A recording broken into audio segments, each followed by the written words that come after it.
326 గ్రామ సభలు నిర్వహించి ప్రపంచ రికార్డు సాధించి మహాత్మా గాంధీ కలలు కన్నా గ్రామ స్వరాజ్యం వైపు అడుగులు వేశారు.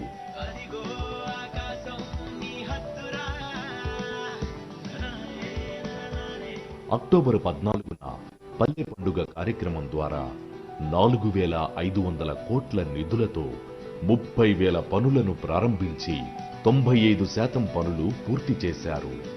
ఉపాధి హామీ పథకం ద్వారా పల్లె పండుగలో భాగంగా 4,300 కిలోమీటర్ల సీసీ రోడ్ల నిర్మాణం చేపట్టి 3,000 కిలోమీటర్లు పూర్తి చేయడం జరిగింది. మరో 1,300 కిలోమీటర్ల రోడ్ల నిర్మాణం ముగింపు దశలో ఉంది. 22,500 గోకులాల నిర్మాణం చేపట్టి 16,500 గోకులాల నిర్మాణం పూర్తి చేయడం జరిగింది.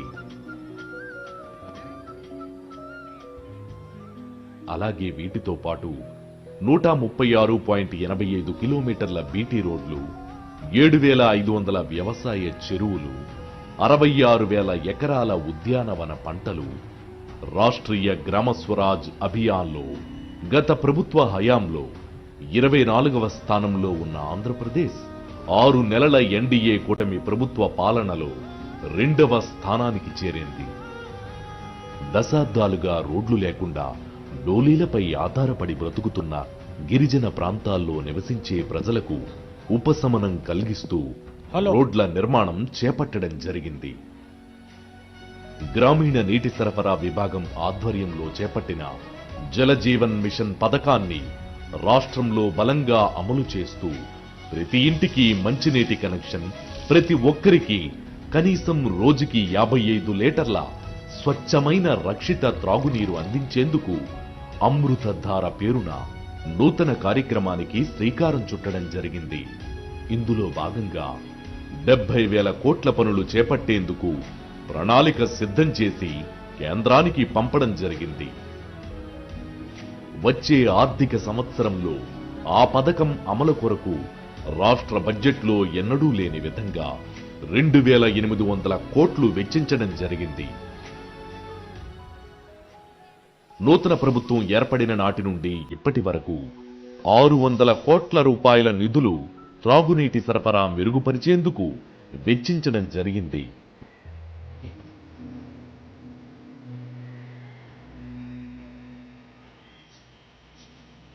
ఎనిమిది నెలలుగా జీతాలు లేక ఇబ్బందులు పడుతున్న Shri Sathya Sai water supply scheme సిబ్బందికి 30 కోట్ల రూపాయల వేతన బకాయిలు చెల్లించడం జరిగింది. కృష్ణానది వరదల సమయంలో ఎక్కడా కూడా త్రాగునీటి ఇబ్బందులు తలెత్తకుండా చర్యలు చేపట్టడం జరిగింది.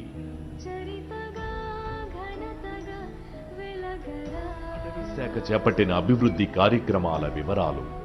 రాష్ట్రంలో చిత్తూరు, మన్యం, పార్వతీపురం జిల్లాల్లో ఏనుగుల దాడుల నుండి ప్రజలను, పంట పొలాలను రక్షించేందుకు కర్ణాటక నుండి కుంకి ఏనుగులు తీసుకొచ్చేందుకు కర్ణాటక రాష్ట్రంతో అవగాహన ఒప్పందం కుదుర్చుకోవడం జరిగింది.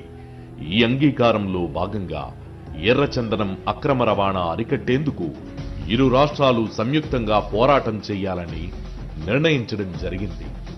రాష్ట్ర వ్యాప్తంగా పచ్చదనాన్ని 29% నుంచి 50% పెంచేలా మొక్కలు నాటే కార్యక్రమం చేపట్టడం ద్వారా దాదాపు 2,383 హెక్టార్ల విస్తరణలో 22 లక్షల విత్తనాలు నాటడం జరిగింది. వచ్చే వానాకాలం నాటికి 5 కోట్ల మొక్కలు నాటేందుకు ఉపాధి హామీ పథకం కింద అనుమతులు మంజూరు చేయడం జరిగింది. పాపికొండ జాతీయ పార్కులో పులులు, ఇతర వన్యప్రాణులు పరిరక్షణ కోసం WWFతో అవగాహన ఒప్పందం చేసుకోవడం జరిగింది.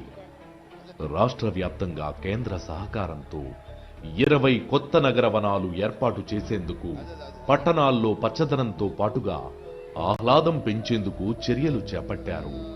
మొత్తంగా రాష్ట్ర వ్యాప్తంగా 70 నగర వనాలు ఏర్పాట్లు కానున్నాయి. గ్లోబల్ క్లైమేట్ ఫండ్ ద్వారా 450 హెక్టార్ల మడ అడవుల పునరుద్ధరణ చేపట్టడం జరిగింది. ప్రభుత్వం ఏర్పడిన తరువాత ఇప్పటి వరకు 165కు పైగా ఎర్రచందనం అక్రమ రవాణా కేసులు నమోదు చేసి 130 వాహనాలు, 54 మెట్రిక్ టన్నుల ఎర్రచందనం పట్టుకోవడం జరిగింది. అలాగే అక్రమ రవాణాకు పాల్పడుతోన్న 407 మందిని అరెస్టు చేసి కఠినంగా వ్యవహరించడం జరుగుతోంది.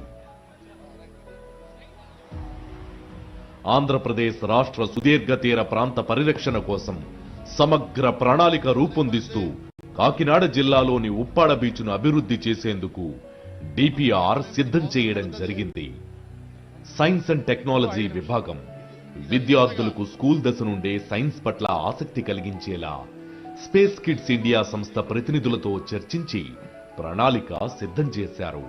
విద్యార్థులకు అంతరిక్ష రంగంపై అవగాహన పెంపొందించేందుకు స్పేస్ పార్క్ ఏర్పాటు చేసే దిశగా ప్రణాళికలు రూపొందిస్తున్నారు.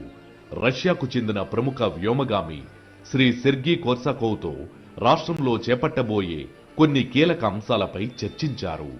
జాతీయ అంతరిక్ష దినోత్సవం సందర్భంగా శ్రీహరికోటలోని ఇస్రో షార్ అంతరిక్ష కేంద్రంలో జరిగిన వేడుకల్లో అతిథిగా పాల్గొని శాస్త్రవేత్తలతో పలు అంశాలపై చర్చించారు.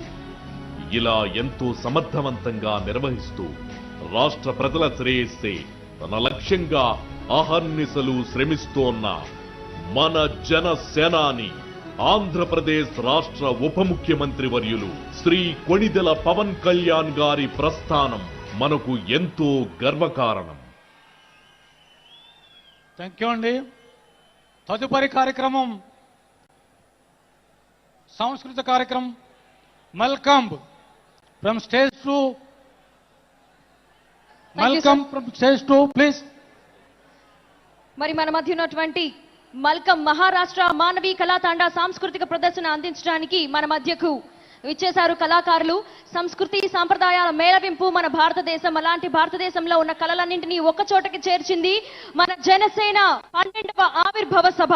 మరి ఆ సభలో భాగంగా ఇప్పుడు మీకోసం మానవీ కళాతాండ సాంస్కృతిక ప్రదర్శనను అందించడానికి మహారాష్ట్ర నుంచి విచ్చేసినటువంటి కళాకారులు ఒక ప్రత్యేకమైన ప్రదర్శనను మీ అందరికీ అందిస్తారు. చూసి అందరూ ఆనందించవలసిందిగా రిక్వెస్ట్ చేస్తున్నాం.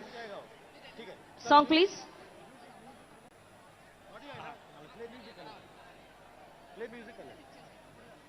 Play music, please. Malcolm.